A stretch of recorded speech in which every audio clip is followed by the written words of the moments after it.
জামাই ষষ্ঠীটা এই জন্য হয় যে আমার মেয়েকে আমি এত বড় করে মানুষ করেছি, আমি তো জানি আমার মেয়ে কিরকম। যেই বাড়িতে ঢুকবে সেই বাড়ি পুরো একদম ঠিক আছে ঘটি গরম বানিয়ে দেবে, সবার মুখ বন্ধ করে দেবে। তা জামাইটা এত জ্বালা যন্ত্রণা সহ্য করছে, একদিন এনে জামাইকে একটু ভালো মন্দ খাইয়ে দিই যাতে জামাই না কোনো কথা বলতে পারে। তোদের বয়সী ফচকে ফচকে ছেলে মেয়েরা তারা কি করছে, মা এই কম বয়সে গাঁড় পেকে বিয়ে করে নিয়ে জামাই ষষ্ঠী খেতে যাচ্ছে, জামাই ষষ্ঠী খেতে যাচ্ছে। ওর বাবা যাচ্ছে মা ওই শ্বশুর বাড়িতে জামাই ষষ্ঠী খেতে, ও যাচ্ছে অন্য শ্বশুর বাড়িতে জামাই ষষ্ঠী খেতে। আর আমরা কি রাস্তার পাশে যে কুকুর থাকে কুকুরের মতন হ্যাঁ করে দেখছি। একটু একটু ফচকে ফচকে ছাওয়ার মেয়েরা যাদের মাঝে খেলাবাড়ি খেলার বয়স। জামাই ষষ্ঠী কাদের জন্য? যারা সরকারি চাকরি করে তাদের জন্য জামাই ষষ্ঠী। যাদের প্রচুর প্রচুর অর্থ আছে, ঠিক আছে, টাকা আছে তাদের জন্য জামাই ষষ্ঠী।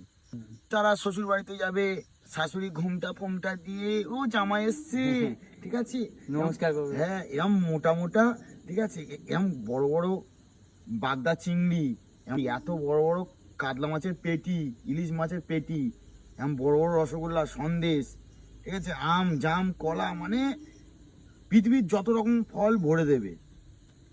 আর যার টাকা পয়সা নেই তার কি দেবে? শুকনো দুটো হাঁস ফল, ঠিক আছে, পোকা ধরা পেয়ারা, পেঁপে। ধর খেতে বসছে, খেতে বসার সময় যখন যে জামাই সরকারি চাকরি করে টাকা পয়সা আছে তার সময়, ঠিক আছে, মাছের মাথা, এরকম বড় বড় মাছের মাথা, খাসি, ঠিক আছে, ছোট হয়ে গেল মাছ। হ্যাঁ খাসি দেবে, এদিকে চিকেন দেবে, এরকম বড় বড় লেগ পিস, ঠিক আছে, একদম কষা। আর যাদের চোখে টাকা নেই তাদের কি দেবে?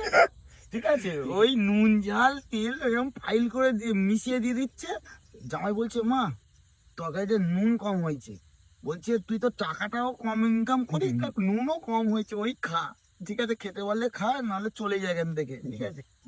যাদের টাকা পয়সা আছে যেই সব জামাইদের, তাদের নিমন্ত্রণ কেমন, শাশুড়ি যাবে গিয়ে বলবে জামাই, ঠিক আছে, অমুক তারিখে তো জামাই ষষ্ঠী আছে, তাহলে আমাদের বাড়িতে যেও।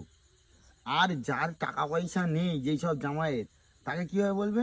তাহলে ওই দিন চলে এসো বাড়িতে, যেন কুকুরকে বললি, কুকুরকে ওই আসলো তো আসলো, না আসলো চাল বেঁচে গেল।